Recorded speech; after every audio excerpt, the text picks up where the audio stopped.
دانش زاری اس وقت اسپین میں ہے اور وہ آپ کو بھی اسپین ہی میں دیکھنا چاہتا ہے۔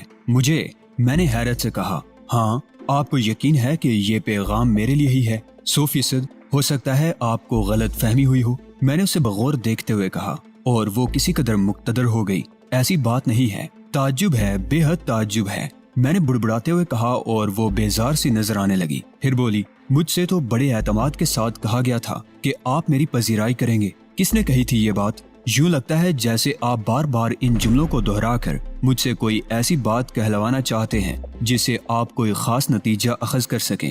بے شک آپ ایک ذہین خاتون ہیں، لیکن میری حیرت ابھی قائم ہے۔ مجھ سے کہا گیا تھا کہ آپ فوراً تیار ہو جائیں گے۔ کیا؟ میں حیرت سے اچھل پڑا۔ ہاں مسٹر لاشمیک، فضا جیبی کو اغوا کر لیا گیا ہے اور ہمارے لیے ایک نہایت سنگین مسئلہ پیدا ہو گیا ہے۔ دانش زاری فضا جیبی کا دست راست ہے۔ وہ مختلف معلومات حاصل کرنے کے بعد فضا جیبی کے پیچھے پیچھے اسپین تک پہنچا ہے۔ فضا جیبی کا شاید کسی طرح اس سے رابطہ قائم ہوا ہے، اور یہ نام فضا ہی نے لیا ہے۔ کون سا نام؟ لاشمیک۔ کیا مطلب؟ آپ یقین کیجئے بہت زیادہ تفصیلات میرے علم میں نہیں ہیں، لیکن بس میرے ذریعے یہ پیغام آپ تک پہنچایا گیا ہے کہ فضا جیبی اس وقت سخت مشکلات کا شکار ہے۔ اس کو اغوا کر کے اسپین پہنچا دیا گیا ہے۔ نہ جانے کیا سلسلہ ہے اور کون لوگ اس کے پیچھے ہیں، لیکن بہرطور دانش زاری آپ سے ملنا چاہتا ہے۔ لیکن اس بات کا یقین کیسے کر لیا گیا کہ میں ایک اسرائیلی ایجنٹ ہونے کے باوجود ایک فلسطینی دوشیزہ کے لیے دوڑا دوڑا اسپین پہنچ جاؤں گا، یہ میں نہیں جانتی۔ صرف فضا جیبی نے دانش زاری سے رابطہ قائم کر کے یہ میسج اس کو دیا تھا، اور دانش زاری نے یہاں ہیڈ کوارٹر کو دیا۔ ہیڈ کوارٹر نے یہ ذمہ داری مجھ پر عائد کی کہ جس طرح بھی بن پڑے میں آپ تک پہنچوں اور فضا جیبی کا یہ پیغام آپ تک پہنچا دوں۔ میں عجیب مخمسے میں پھنس گیا تھا، نہ جانے یہ کیا سلسلہ ہے۔ بہرحال دل کے گوشے نرم ہو رہے تھے۔ اگر یہ سب کچھ سچ ہے تو فضا جیبی کو میرا خیال غالباً اس لیے آیا ہوگا کہ ایک اسرائیلی نمائندہ ہونے کے باوجود میں نے بیشتر مواقعوں پر فلسطینیوں کی مدد کی تھی۔ نہ جانے کس جذبے کے تحت اس نے میرا نام لے دیا ہے۔ دل میں شدید بے چینی کا احساس ہوا۔ صرف اس بات کا یقین کرنا چاہتا تھا کہ یہ لڑکی جو کچھ کہہ رہی ہے وہ درست ہے۔ میں نے اسے کہا، مس علیزہ ہاشمی، میں اس بات کا یقین کیسے کر لوں کہ آپ نے مجھ سے جو کچھ کہا ہے اس کے در پردہ اور کوئی بات نہیں ہے؟ بھلا اور کوئی بات کیا ہو سکتی ہے؟ آپ خود ذہین آدمی ہیں، اپنے طور پر فیصلہ کر لیں۔ اس کا جملہ بھی درست ہی تھا۔ ایک ذہین آدمی کو اپنے طور پر ہی فیصلہ کرنا چاہیے تھا، اور میں نے فیصلہ کر لیا۔ میں نے اسے آہستہ سے کہا، اب اس کے بعد مجھے کیا کرنا ہے یہ آپ پر منحصر ہے۔ بس اب مجھے اجازت دیجیے، اور یقین کیجیے اس سے زیادہ میرا اور کوئی مقصد نہیں تھا۔ یہ پیغام آپ کے کانوں تک پہنچانے کی ذمہ داری میرے سپرد کی گئی تھی۔ بعد میں آپ جو بھی فیصلہ کریں۔ ہاں، ایک بات اور بھی کہنی ہے آپ سے۔ جی، اگر آپ چاہیں تو ایک ٹیلی فون نمبر نوٹ کر لیں، اور اس ٹیلی فون نمبر پر آپ ہم سے رابطہ قائم کر سکتے ہیں، اور اس سلسلے میں اگر کوئی خاص معلومات حاصل کرنی ہو تو اس نمبر پر کر سکتے ہیں۔ میں نے ٹیلی فون نمبر اس سے پوچھا، اور اس نے مجھے یہ نمبر لکھوا دیا۔ اس کے بعد اٹھتی ہوئی بولی، بہت بہت شکریہ۔ اس طرح آپ کا یہاں بیٹھنا اور فوراً چلے جانا کیا مناسب بات ہے علیزہ ہاشمی؟ میں شرمندہ ہو رہی ہوں آپ کے سامنے۔ کیا مطلب؟ آپ نے میرے میک اپ کے بارے میں جو تبصرہ کیا ہے اس کے بعد میں آپ کے سامنے زیادہ دیر نہیں رک سکتی۔ Sorry, very sorry. وہ اٹھی اور اس کے بعد واپسی کے لیے مڑ گئی۔ میں عجیب سی نگاہوں سے اسے دیکھتا رہ گیا تھا۔ بہرحال سوچنے کی بات تھی، مسئلہ تو بڑا ہی سنگین تھا۔ فضا جیبی سے میرے جو کچھ بھی مراسم تھے وہ اپنی جگہ، لیکن اس کے بارے میں نے جو کچھ سنا تھا وہ میرے لیے بہت تکلیف دہ تھا۔ حالانکہ اس سے بہت زیادہ ملاقاتیں نہیں ہوئی تھی، لیکن جتنی بھی ملاقاتیں ہوئی تھی وہ اتفاق سے بہت عجیب و غریب تھی، اور ایک بار تو خود اس نے میری مدد بھی کی تھی، گویا میرا قرض چکانے کی کوشش کر چکی تھی، اور اب وہ کسی مشکل میں ہے۔ بہرطور اس کے بارے میں مکمل تصدیق کیے بغیر کچھ نہیں کر سکتا تھا، لیکن یہ ایک سنگین مسئلہ میرے علم میں آیا تھا اور میں اسے نظر انداز نہیں کر سکتا تھا۔ گھر آنے کے بعد بہت دیر تک اس کے بارے میں سوچتا رہا۔ ایک بار پھر مارکو پولو میں نے آفتاب کمال کے بارے میں معلومات حاصل کی، لیکن وہ لمبا ہی نکل گیا تھا۔ ممکن ہے وہ اس وقت پاکستان میں ہو۔ آفتاب کمال کا تو کچھ پتہ نہیں چل سکا، لیکن میں نے بعد کے معاملات کے لیے ایک لاہے عمل مرتب کر لیا تھا۔ اس ٹیلی فون نمبر سے میرا رابطہ قائم کرنا ضروری تھا، اور اس کے لیے میں نے ایک پبلک کال بوتھ کا رخ کیا تھا۔ ٹیلی فون نمبر ڈائل کیا تو ایک آواز آئی، جی، کس سے بات کرنی ہے؟ کوئی بھی ایسا شخص جو میرے سوالات کا جواب دے سکے۔ کس قسم کے سوالات؟ میرا نام لاشمیک ہے، بس اتنا بتانا ضروری سمجھتا ہوں۔ میں نے بہت بڑا خطرہ مول لیا تھا۔ دوسری جانب چند لمحات کے لیے خاموشی طاری ہو گئی، اور پھر کہا گیا، مسٹر میک برائے کرم ٹیلی فون پر گفتگو نہ کیجیے گا. اگر آپ مناسب سمجھیں تو ہوٹل آپیرا کے روم نمبر 20 میں پہنچ جائیں. وہاں آپ کا استقبال کیا جائے گا. Hotel آپیرا room number 20. کس وقت پہنچنا ہے مجھے؟ میں نے کہا. آپ ہمیں خود وقت بتا دیجیے. ٹھیک ہے ٹھیک ہے. ٹھیک 2 گھنٹے کے بعد میں وہاں پہنچ جاؤں گا.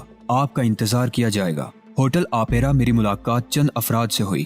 ویسے میں ہر قسم کی سازش کے لیے تیار ہو کر گیا تھا، لیکن جو لوگ میرے سامنے آئے وہ کم از کم میرے شناسا تھے. فضا جابی کے ساتھیوں میں انہیں دیکھ چکا تھا. ان میں سے ایک نے کہا، مسٹر لاشمیک، اگر آپ کو ہم یاد ہوں تو ہمیں پہچان جائیے، لیکن آپ ہمارے لیے اس حیثیت کے حامل ہیں کہ ہم آپ کو نہیں بھول سکتے. میں آپ لوگوں کو پہچانتا ہوں، لیکن مجھے حیرت ہے کہ فضا جابی نے اپنے کسی مسئلے میں میرا انتخاب کیوں کیا. بس شاید اس کے پس پردہ کوئی بہت ہی گہری بات ہو، لیکن ان کا پیغام آپ تک پہنچا دیا گیا ہے. بعد میں وہ لوگ مجھے فضا جابی کے اغوا کی تفصیلات بتاتے رہے اور میں ذہنی طور پر الجھا رہا. تمام تفصیل معلوم کرنے کے بعد میں نے ان سے کہا، اسپین پہنچ کر مجھے کیا کرنا ہے؟ آپ جب اسپین میں داخل ہوں گے تو ہمارے نمائندے خود آپ کو ٹریس کر لیں گے اور اس کے بعد دانش زاری وہاں آپ سے ملاقات کرے گا. کچھ دیر میں ان لوگوں کے ساتھ بیٹھا رہا. کم از کم اس بات سے مطمئن ہو گیا تھا کہ جو کچھ کہا گیا ہے اس کی وہی حقیقت ہے جو میرے سامنے آئی ہے. فضا جابی کو میری ضرورت تھی، میں اسے نظر انداز نہیں کر سکتا تھا اور اس وقت اتفاق سے اس کا موقع بھی تھا. لیکن سوال یہ پیدا ہوتا تھا کہ اب مجھے یہاں سے روانگی کے لیے کیا کرنا چاہیے. اگر میں خاموشی سے یہاں سے چلا جاتا ہوں تو صورتحال بہت مختلف ہو جائے گی. چنانچہ اس کے لیے میں نے ایک طریقہ کار دریافت کیا اور ایک بار پھر ان لوگوں سے رابطہ قائم کیا. بڑی احتیاط سے میں نے ان لوگوں سے ملاقات کی اور انہیں اپنے منصوبے کے بارے میں تفصیلات بتائیں. دانش زاری کی جانب سے ہمیں آپ کے لیے ایک اور میسج ملا ہے جناب. کیا؟ اسپین میں آپ کو میڈرڈ جانا ہوگا اور میڈرڈ میں گرین شیڈو ہوٹل میں قیام کرنا ہوگا. گرین شیڈو کا روم نمبر 720 آپ کے لیے مخصوص کرا لیا گیا ہے. وہاں آپ اسرحاق کے نام سے قیام کریں گے. Very good. مجھے ہنسی آ گئی. کیوں جناب؟ آپ کی اس ہنسی کی وجہ ہماری سمجھ میں نہیں آئی. میں آپ لوگوں کے اعتماد پر حیران ہوں. آپ نے تمام منصوبے اس طرح بنائے ہیں جیسے آپ کو یقین ہو کہ میں آپ لوگوں کی خواہش کے مطابق ہی عمل کروں گا. خدا ہی بہتر جانتا ہے کہ فضا جابی اور دانش زاری کو یہ یقین کیوں تھا. خیر، اب یہ آپ پر منحصر ہے کہ آپ کیا فیصلہ کریں. لیکن اگر آپ گرین شیڈو کے کمرہ نمبر 720 میں پہنچ جائیں تو وہاں لیمی شائن کے بارے میں معلومات حاصل کر سکتے ہیں. آپ کو تفصیل معلوم ہو جائے گی. لیمی شائن؟ ہاں، دانش زاری نے وہاں یہی نام اختیار کیا ہے.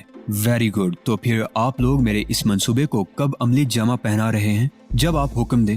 میرا خیال ہے اب اس مخصوص انداز میں سفر کرنے کے لیے مجھے کچھ وقت درکار ہوگا، چونکہ ابھی اسرحاق کا میک اپ بھی کرنا ہوگا اور اس میک اپ میں کاغذات وغیرہ کا بندوبست بھی. اس کی ذمہ داری آپ ہم پر چھوڑ دیجئے. کیا مطلب؟ آپ کو اسپین روانہ کرنے کے سارے انتظامات ہم کر دیں گے. میں نے پرخیال انداز میں گردن ہلا دی اور پھر ان سے کہا، تو پھر آپ میرے نئے میک اپ میں میری تصویر حاصل کر لیجئے. وہ ہمیں کب مل جائے گی؟ اگر آپ چاہیں تو میک اپ بھی آپ پر یہی کیا جا سکتا ہے. ٹھیک ہے، لیکن یہ کام آپ کو اس وقت کرنا پڑے گا جب آپ میرے اس منصوبے کی تکمیل کریں گے. بہت بہتر. تو پھر کیوں نہ یہ تکمیل آج ہی رات کو کر لی جائے. اس کے بعد آپ یہاں کتنا وقت لیں گے؟ صرف 24 گھنٹے. ٹھیک ہے. اور اس رات جب میں اپنی خواب گاہ میں آرام کی نیند سو رہا تھا، اچانک ہی میری رہائش گاہ پر ریڈ ہوا. ملازمین کو کس کر باندھ دیا گیا اور مجھے ملازموں کی نگاہوں کے سامنے ہی ہتھکڑیاں وغیرہ ڈال کر میری رہائش گاہ سے نکال کر ایک ویگن میں پہنچا دیا گیا. یہ سب ایک منصوبے کے تحت کیا گیا تھا. میں نے اپنی اغوا کا ڈونگ رچایا تھا. ظاہر ہے میرے کرم فرما مجھے تلاش کرتے رہ جائیں اور میں بآسانی اپنا کام سر انجام دے سکوں گا. ویسے بھی میرے راستے اتنے محدود نہیں تھے کہ اس کارروائی کے بعد میں کبھی منظر عام پر نہ آ سکتا. فی الحال آفتاب کمال کا تصور بھی ذہن سے نکال دیا تھا. اب ذرا اپنے طور پر کام کر لیا جائے. آفتاب کمال کسی مشکل کا شکار ہو گیا ہے تو میری تمام دعائیں اس کے ساتھ تھیں، اور اگر اس نے ہی وہ بیش بہا کارنامہ سر انجام دیا ہے جس کی خبر مجھے یہاں ملی ہے تو پھر میں اسے مبارکباد دینے کے علاوہ اور کیا کر سکتا تھا.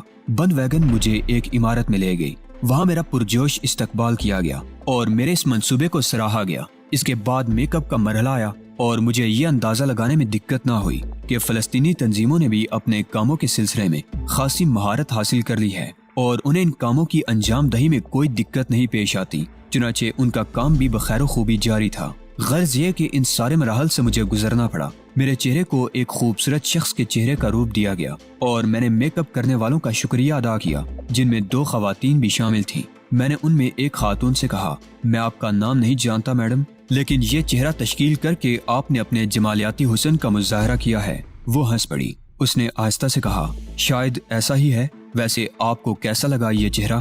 بے حد دلکش، البتہ اس میں آپ نے میرے لیے کچھ مشکلات پیدا کر دی ہیں۔ آپ کو ان مشکلات کا شکار رہنا چاہیے۔ وہ مسکراتے ہوئے بولی۔ پوچھ سکتا ہوں کیوں؟ جی، اصل میں آپ کو اندازہ نہیں ہے کہ اچھے چہرے کس حیثیت کے حامل ہوتے ہیں اور اس میں آپ کو کیا آسانیاں حاصل ہو سکتی ہیں۔ میں اس گفتگو سے خاصا لطف اندوز ہوتا رہا تھا۔ بہرحال ان تمام تیاریوں کے بعد مجھے ان کے کہنے کے مطابق 24 گھنٹے ہی انتظار کرنا پڑا اور اس دوران انہوں نے تمام کارروائیاں مکمل کر لی تھیں۔ ان کے وسائل بھی شاندار تھے۔ پھر میں ایک طیارے سے اسپین روانہ ہو گیا۔ میرے دل میں بہت سے خیالات تھے، بہت سے تصورات ذہن میں جاگزیں تھے، لیکن بہرحال بعض اوقات اس انداز میں بھی کام ہوتا ہے۔ میری زندگی کا کوئی اہم مقصد تو تھا نہیں، سارے ہی راستے ایک سمت مڑتے تھے، چنانچہ مجھے یہ کام کرنے میں بھی دقت نہیں ہو رہی تھی۔ البتہ فضا جابی کا تصور میرے دل میں کئی بار آیا تھا۔ میڈرڈ ایئرپورٹ پر اتر گیا اور اس کے بعد وہیں سے گرین شیڈو چل پڑا۔ گرین شیڈو خوبصورت ہوٹل تھا۔ جس علاقے میں وہ تھا وہاں اطراف میں رہائشی علاقے پھیلے ہوئے تھے۔ بہت صاف ستھرا اور خوبصورت ہوٹل تھا۔ میں اس کے شاندار کاؤنٹر پر پہنچ گیا۔ ہوٹل کے عملے کے افراد ادھر ادھر گھوم پھر رہے تھے۔ کاؤنٹر کے پیچھے ایک خوبصورت سی لڑکی بیٹھی ہوئی تھی، اسپین کی روایتی حسن کا شاہکار۔ میں اس کے قریب پہنچا تو وہ میری جانب متوجہ ہو گئی۔ روم نمبر 720 میں نے کہا اور لڑکی نے رجسٹر نکال لیا۔ اس نے رجسٹر میں روم نمبر دیکھا اور پھر بولی، مسٹر آسٹرہاگ۔ لیکن سر وہ یہاں موجود نہیں ہے۔ میں نے اپنا وہ کارڈ نکال کر اس کے سامنے رکھ دیا جس پر آسٹرہاگ لکھا ہوا تھا۔ اس نے جھک کر کارڈ دیکھا اور آہستہ سے بولی، ایکسکیوز می سر، کیا آپ ہی مسٹر آسٹرہاگ ہیں؟ ہاں، میں نے مسکرا کر کہا۔ Very good, I am sorry sir, میں سمجھی آپ مسٹر آسٹرہاگ سے ملنا چاہتے ہیں۔ یہ کمرہ میرے نام سے بک ہے اور یہ میرا پاسپورٹ وغیرہ۔ میں نے لڑکی کو مطمئن کرنے کے لیے وہ تمام کارروائیاں کی جو اس کے لیے ضروری ہوتی تھی۔ اس نے شکریہ ادا کرنے کے بعد پورٹر کو طلب کیا اور پورٹر نے مجھے کمرہ نمبر 720 میں پہنچا دیا۔ پورٹر کو ٹپ دینے کے بعد میں نے کمرے کا دروازہ اندر سے بند کیا اور باتھ روم کی جانب بڑھ گیا۔ طبیعت کسل سی محسوس ہو رہی تھی۔ گرم پانی کے غسل نے یہ کسل دور کر دی۔ ان تمام معاملات سے فارغ ہونے کے بعد میں نے وہ فون نمبر ڈائل کیا جو مجھے وہیں سے فراہم کیا گیا تھا اور ریسیور کان سے لگا لیا۔ چند لمحات کے بعد مجھے ایک نسوانی آواز سنائی دی۔ جی سر، فرمائیے، میں مسٹر لیمی شائن سے ملنا چاہتا ہوں۔ آپ کون صاحب بول رہے ہیں؟ آسٹرہاگ۔ دوسری جانب چند لمحات کے لیے خاموشی چھا گئی۔ پھر کہا گیا، مسٹر لیمی شائن اس وقت موجود نہیں ہے، لیکن آپ کا میسج انہیں دے دیا جائے گا۔ آپ ان سے صرف اتنا کہہ دیجئے کہ آسٹرہاگ بیروت سے پہنچ چکا ہے۔ 1 منٹ سر، میں نوٹ کر لوں۔ دوسری طرف سے آواز آئی اور پھر پوچھا گیا، آپ کا قیام کہاں ہے سر؟ ہوٹل گرین شیڈو میں۔ Room number please? Green shadow میں room number 720۔ Thank you sir. اور کوئی حکم؟ نہیں شکریہ، میں نے کہا اور ریسیور رکھ دیا۔ بہرحال میں جانتا تھا کہ یہ ان لوگوں کی احتیاطی کارروائی ہے، ورنہ ظاہر ہے میرا انتظار کیا جا رہا تھا۔ دوسرے دن تقریباً 11:15 بجے کا وقت تھا جب کمرے کے دروازے پر دستک ہوئی۔ دروازہ کھلا ہوا تھا۔ میں نے دستک دینے والے کو اندر آنے کے لیے کہا۔ ایک دراز قامت اور کسی قدر کھردرے چہرے والا نوجوان کمرے میں داخل ہوا۔ اچھی شخصیت کا مالک تھا، لیکن میری گہری نگاہوں نے اس کا جائزہ لے کر یہ فیصلہ کر لیا تھا کہ اس کے چہرے پر بھی میک اپ ہے، لیکن یہ ایسا میک اپ تھا جسے تھوڑی سی گہری نگاہ سے دیکھ کر شناخت کیا جا سکتا تھا۔ اس نے آگے بڑھ کر کہا، مجھے لیمی شائن کہتے ہیں، مسٹر دانش زاری۔ میں نے مسکرا کر کہا اور اس کے ہونٹوں پر مسکراہٹ پھیل گئی۔ اس نے کہا، بہتر ہے میں پہلے دروازہ بند کر دوں، اور اس کے ساتھ ہی اس نے مڑ کر پہلے دروازہ بند کیا اور پھر میرے قریب آ کر بڑی گرم جوشی سے مجھ سے مصافحہ کیا۔ میرے دوست مسٹر لاشمیک، تشریف رکھیے۔ شکریہ، اس نے کہا اور بیٹھ گیا۔ چند لمحات خاموشی سے کچھ سوچتا رہا، پھر اس نے آہستہ سے کہا، آپ یقین کیجئے مجھے فضا جابی کی جانب سے یہ پیغام تو بے شک موصول ہوا تھا، لیکن میں 1% بھی امید نہیں رکھتا تھا کہ آپ یہاں تشریف لائیں گے۔ کیوں؟ اس کی وجوہات سے آپ خود واقف ہیں۔ میں تو اس بات پر بھی بے پناہ حیران ہوں کہ آپ آخر ہیں کون؟